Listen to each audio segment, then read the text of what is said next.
ningsingba nangdi phazaraba murtini leptuna layu imangda tamlakkanu mamon mino sinthaganu mitlupira kaihauganu ihul kaya ningsingba nangdi ayekpa laini lengdana layu thekliba phaklangda yenglakkanu potlom puba mityeng hongkhiganu sangkhraba machusu kaurakkanu sontharaba mitkupta ningsingba nangdi mamini mami oina layu mami oina layu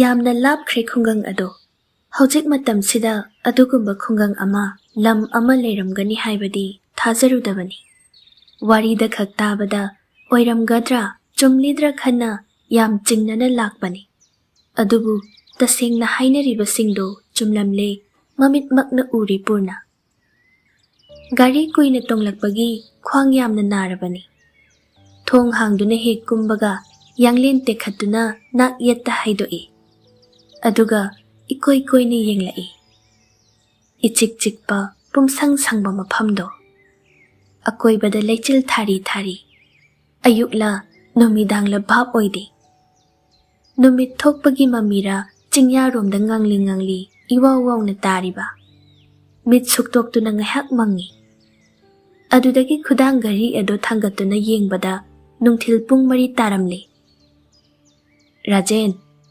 lechil thari romam lisibo ahoy sir pat maya oibagi ayuk su numidang su lechil thai sidadi ningtham tha matam oibanani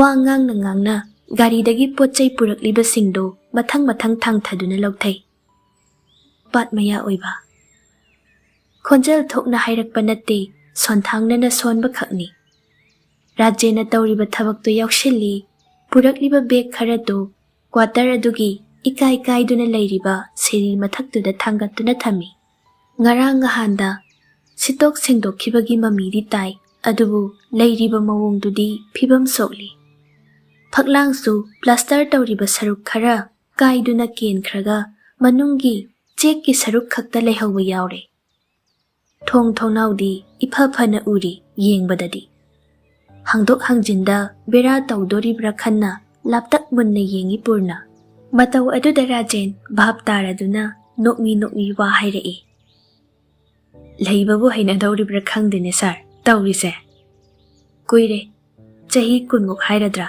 quarter sida mi lebiba laktribase amuk project ama paikhatpagi government na sida officer tharakpase chahi 10 kun leiraga tharei kuina leibasu nattabanina hapta amani tamak leirambanina maintain tawinaba kanasu leite adunani fibam soklibase asi haina purnagi nakalda changsinduna quarter adugi nak yetta makhut thinduna wari makha tarai asom awanglom siga som hek tainaba phaklang siga napina pungshong shonglamlabani sar lakpagi paw hairakpaduda khulgi naha khara thanghai amamam pura waidana kauraga haidok halibani aidi nanglaroidra khandana nungsa thirure uchenna sengdokpadi ngamhaure Rajen gi waduda purna pishum naksinaduna nak yette yengi tumlikandaga kari di thoklo oiko Rajen thoklo oida sir kang hidaksu adagi final su kapthoklabani tin kang atei di thoklaklaroi but pret gi wadi final kapada chatkadra khangdene purna Rajen da khangyeng yenglai matawduda Rajen di nokningladuna nokthorakle phagi tawbani sir ihe karimta tawroye thabaki grade khetnarabasu chahi hairap manabagi Rajen ga purna gasi marup amadawna loinaba hek yawi Rajena purnabu bebhar thamduna sar haina kaurabasu amuk laknaba yawraklibani kuina service ta leirakpagi mahausani Animak onsinaduna nokminnay, adubu purnadi wakhaldu khibung lawi. But pretki wasi ma kaya hinapate. Khali, horen tumba mugyadadanane.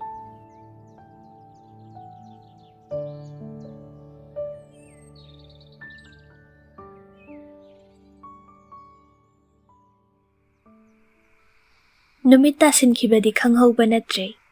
Tumpham chapham irenjana semnaba hotnabadasu thabak amani. Tawbagidi Rajena ayamba sinlangba loiramlabani. Adubu mafam ado fibam chamandabana hena thabak pakthok chawthoklibani. Kuina leinadraba ka oibagi uphul manam khara cheli. Lamsang lakpagi wabani chak lambani pasilai. Somda Rajena chak thongatnaba stop ado may kanna kamli. Mamsilakpaduda lantern amakhak musi thali. Purna mora macha do paiduna changlaklaga Rajengi manakta phamthai. Mai sibu lantern adum thandawribro Rajen. Sir, swaidadi lantern ngaktani electric mai phangdi. Karigi haiba wahaiduda Rajen ngaklap yenglai aduga noknaboi kayoi hai. Karigi haidudi hangpham onareda. Adum bhab tare. Wari dakhak yamna sothai khungangse haiba tabani. Mitmakna oirabasidadi thamoida ipun phungatpa hainingdaba ama phaurai. Wa makha tadabi tuminna asum phammi Rajena tawriba ado yenglaga.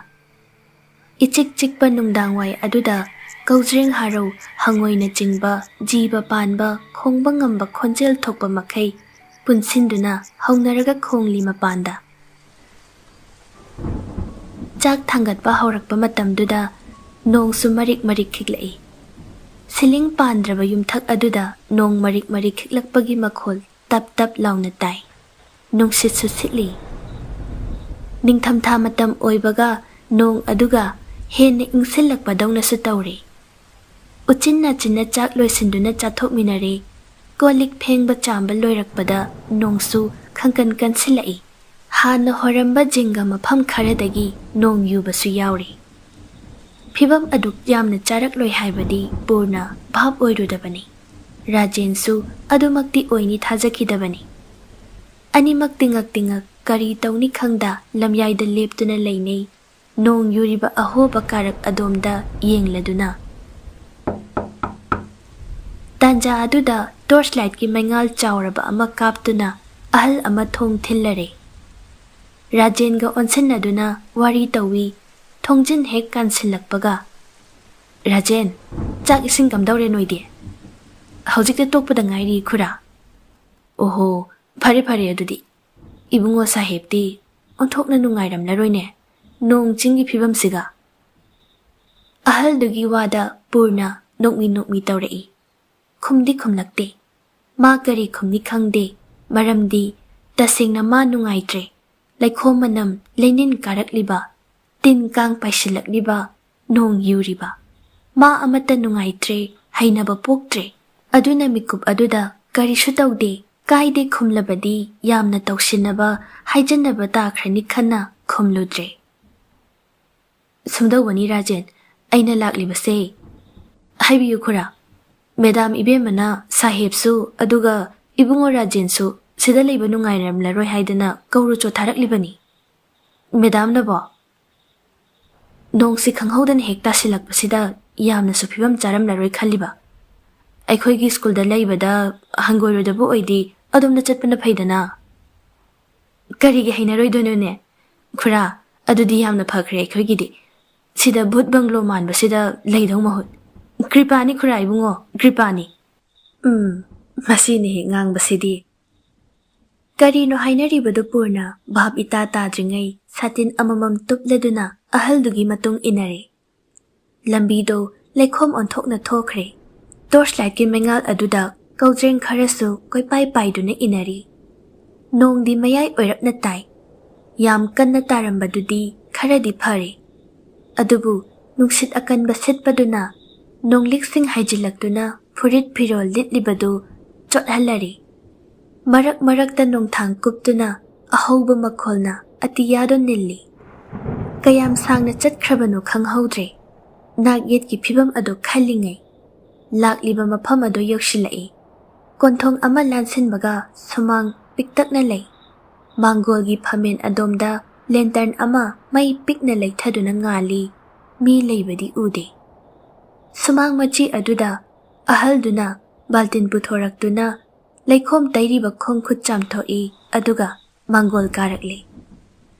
Purna furit khongrau chotlibado makhutna phat nanthoi. Imungda nupigi khonjal ama sonthangna tai haibagum tauri. Ine maiphudo somda puthoklasi nong maraksida inglamnani. Khonjal ado kaidano takhrabara mabo.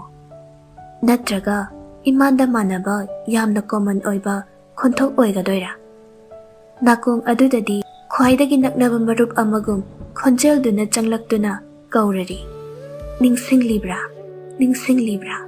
Aibu ningsing libra. Sir, imung changsi yumse aina khangbo oja amagini. Aikhoigi field visit lakpada panthungpham hegek oirambani. Handakti ipau kaya phaunadabasida ihek hangoidana aise leige haibado hairudre. Sardasu hana hangbana phai khandana ngasi inong-sina tanja hek icha chadana tasilakpasida sarbu nampuda pubaga chap manare taurise. Kaishu kaidida Rajen, nangna pangkhanda khalli. Wado hairingai imungdagi mi thoklakpagi sahum phangbaduda Purna prap onthoraktuna yenglai.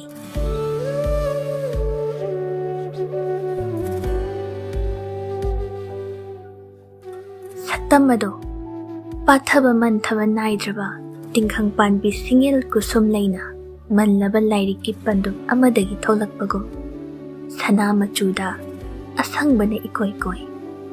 Ibe maradikada thonba phizolna Brindavangi ahingda ngan thoibago. Charat ki Purnimada ngaurok ngaubi kanganuna mangaksam tikthaba makai imaida nomhau taubago. Ukidaba kuiraba saktamdo. Mangla taibangla. Mapung phadraba lantern gi maingala sina mitmangda serana na uhalabra. Purnagi bhapna sagatlabra. Adubu karigi ikhang haudana asuk kuirabagi matungsida.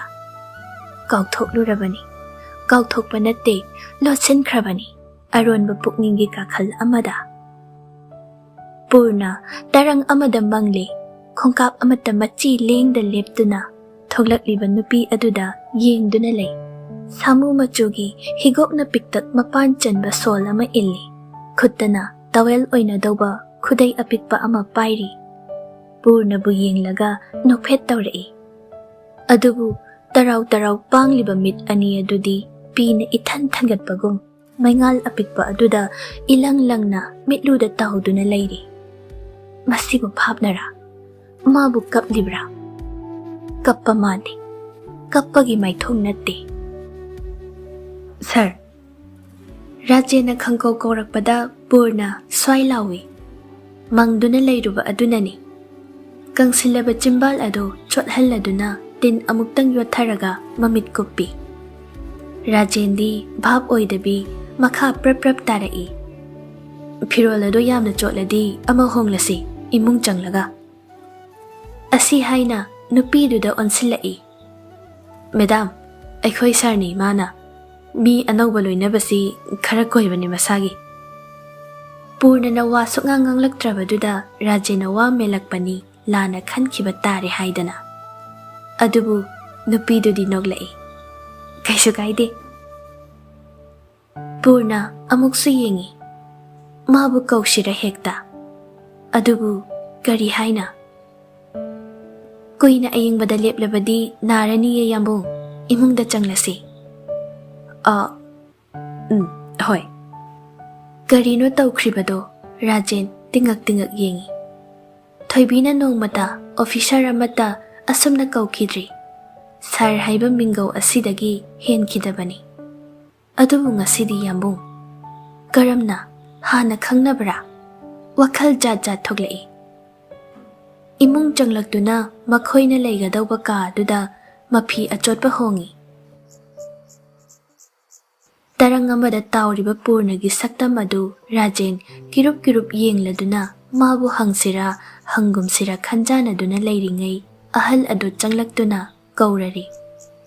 Animak thoklaktuna mayai kada phamli.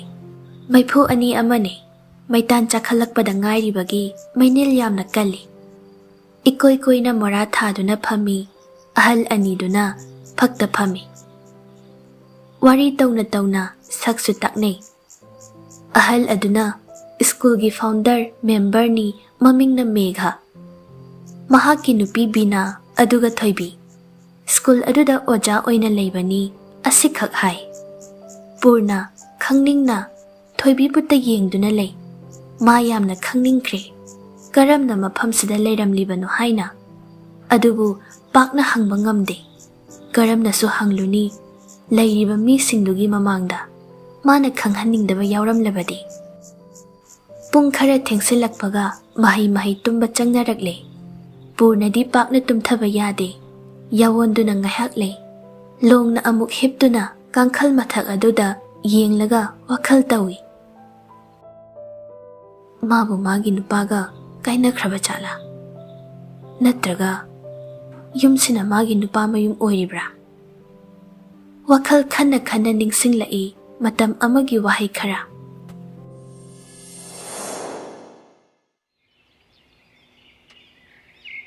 Yambo, aidi babana haibada indaba ngamloi. Baba yamna nungsi. Mamangdasu haikre. Punsida, hiram khudingda, aina khongthangbada, aigi babana, aigi family na first priority pigani haidana. Hoi, nangna hai, adum hai. Aibu waraugan. Asi haina, khonjel adu khara sontharai. Kapninglakpagum inik-nikladuna, khanau phungatladuna Thoibi. Purnagi mitiyengsu mitchanana hangatna yenglakpasu ngamde.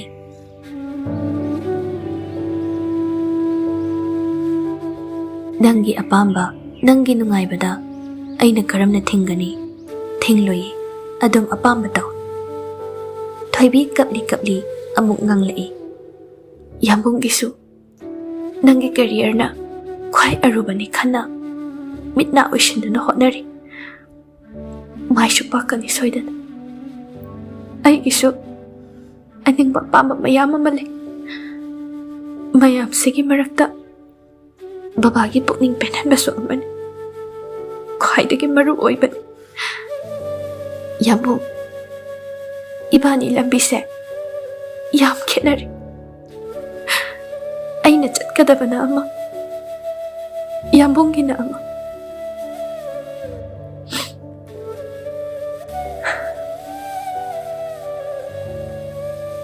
Ay khangi. Please, aibu waraugan. Animak wa ngangnadre. Adubu Purna chithi ama iduna Thoibigi nakalda thanami. Waroldana hai. Thoibi, nangna aigi imangda ihana lepkiba numit ado. Ay ningsingi mayek sengna ngasita oirabagong uri.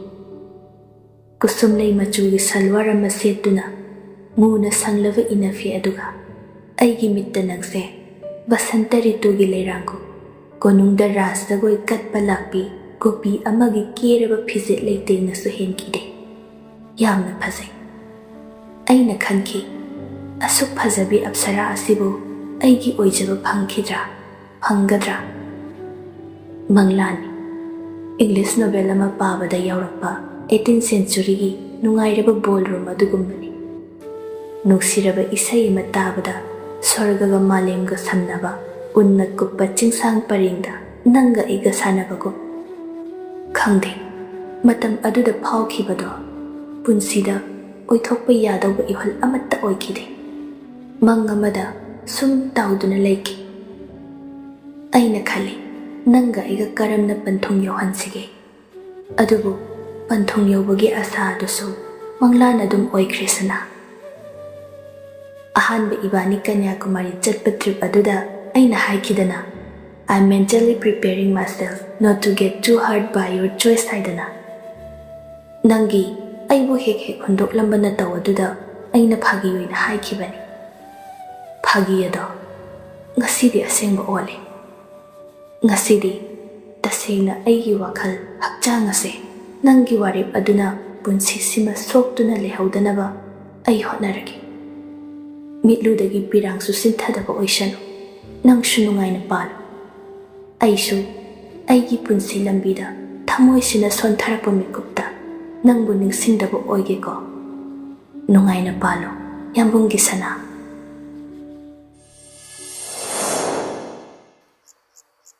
Purna ꯍꯤꯞꯂꯝꯕꯗꯒꯤ ꯍꯧꯒꯠꯂꯛꯂꯦ꯫ ꯃꯣꯟ ꯃꯌꯥꯗꯒꯤ ꯆꯨꯔꯨꯞ ꯎꯄꯨ ꯑꯗꯨ ꯂꯧꯊꯣꯛꯂꯒ ꯃꯆꯩ ꯑꯃ ꯁꯠꯂꯤ꯫ ꯑꯗꯨꯒ ꯂꯥꯏꯇꯔꯗꯨꯃ ꯄꯥꯏꯔꯒ ꯀꯥꯗꯒꯤ ꯊꯣꯛꯂꯛꯂꯦ꯫ ꯉꯁꯥꯏ ꯃꯩꯐꯨ ꯇꯤꯛꯂꯝꯕ ꯃꯐꯝꯗꯣ ꯏꯍꯥꯡ ꯍꯥꯡꯗꯨꯅ ꯂꯩꯔꯤ꯫ ꯃꯩꯐꯨꯁꯨ ꯆꯥꯛꯄ ꯂꯣꯏꯈ꯭ꯔꯕ ꯃꯩꯇꯥꯟꯒꯤ ꯎꯠꯁꯤꯡ ꯑꯗꯨꯅ ꯄꯩꯗꯨꯅ ꯇꯨꯝꯄꯛ ꯇꯨꯝꯄꯛ ꯈꯤꯜꯂꯤ꯫ ꯃꯣꯔꯥ ꯑꯃ ꯂꯩꯔꯤꯕ ꯑꯗꯣꯝꯗ ꯆꯪꯁꯤꯜꯂꯛꯂꯒ ꯐꯝꯊꯩ, ꯑꯗꯨꯒ ꯆꯨꯔꯨꯞ ꯑꯗꯨ ꯆꯝꯈꯠꯇꯨꯅ ꯊꯛꯏ꯫ ꯃꯩꯈꯨ ꯑꯅꯤꯔꯛ ꯑꯍꯨꯝꯂꯛ ꯀꯥꯝꯊꯣꯔꯛꯄ ꯃꯇꯥꯡꯗꯨꯗ ꯅꯥꯀꯜꯗꯒꯤ ꯊꯣꯡ ꯍꯥꯡꯗꯨꯅ ꯊꯣꯛꯂꯛꯂꯤꯕ ꯊꯣꯏꯕꯤꯗꯨ ꯏꯈꯪ ꯈꯪꯏ꯫ ꯄꯨꯔꯅꯁꯨ ꯇꯤꯡꯉꯛ ꯇꯤꯡꯉꯛ ꯌꯦꯡꯂꯛꯏ꯫ ꯑꯗꯨꯛ ꯊꯦꯡꯅ ꯊꯣꯛꯂꯛꯀꯅꯤ ꯍꯥꯏꯕꯗꯤ ꯚꯥꯞ ꯑꯣꯏꯔꯨꯗꯕꯅꯤ꯫ ꯊꯣꯏꯕꯤ ꯃꯈꯨꯠꯇ ꯃꯩꯐꯨ ꯃꯆꯥ ꯑꯃꯁꯨ ꯄꯥꯏꯔꯤ꯫ ꯏꯛ ꯑꯥ ꯇꯧꯔꯗꯨꯅ ꯍꯥꯏꯔꯛꯏ,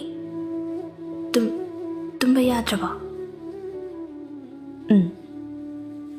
ꯍꯥꯏꯕꯗꯒꯤ ꯍꯦꯟꯕ ꯀꯔꯤꯝꯇ ꯊꯣꯛꯂꯛꯎ ꯌꯥꯗꯦ ꯄꯨꯔꯅ꯫ ꯊꯣꯏꯕꯤ ꯆꯠꯈꯠꯈ꯭ꯔꯒ ꯊꯨꯃꯣꯛ ꯃꯆꯥ ꯑꯃ ꯂꯩꯔꯤꯗꯨꯗꯒꯤ ꯃꯩꯇꯥꯟ ꯈꯔ ꯆꯦꯒꯞꯅ ꯆꯞꯇꯨꯅ ꯃꯩꯐꯨꯗ ꯍꯥꯞꯄꯤ꯫ ꯑꯗꯨꯒ ꯄꯨꯔꯅꯒꯤ ꯅꯥꯛꯇ ꯄꯨꯁꯤꯜꯂꯛꯇꯨꯅ ꯈꯤꯜꯂꯤ꯫ ꯃꯥꯁꯨ ꯅꯥꯀꯜꯒꯤ ꯐꯝꯐꯝ ꯑꯃ ꯆꯤꯡꯁꯤꯟꯗꯨꯅ ꯐꯝꯃꯤ꯫ ꯄꯨꯔꯅ ꯊꯣꯏꯕꯤꯗ ꯌꯦꯡꯅ ꯌꯦꯡꯅ ꯆꯨꯔꯨꯞ ꯑꯗꯨ ꯄ꯭ꯔꯞ ꯄ꯭ꯔꯞ ꯃꯨꯠꯊꯠꯂꯤ꯫ ꯀꯩꯒꯤ ꯇꯨꯝꯕ ꯌꯥꯗ꯭ꯔꯤꯅꯣ ꯌꯥꯝꯕꯨꯡ?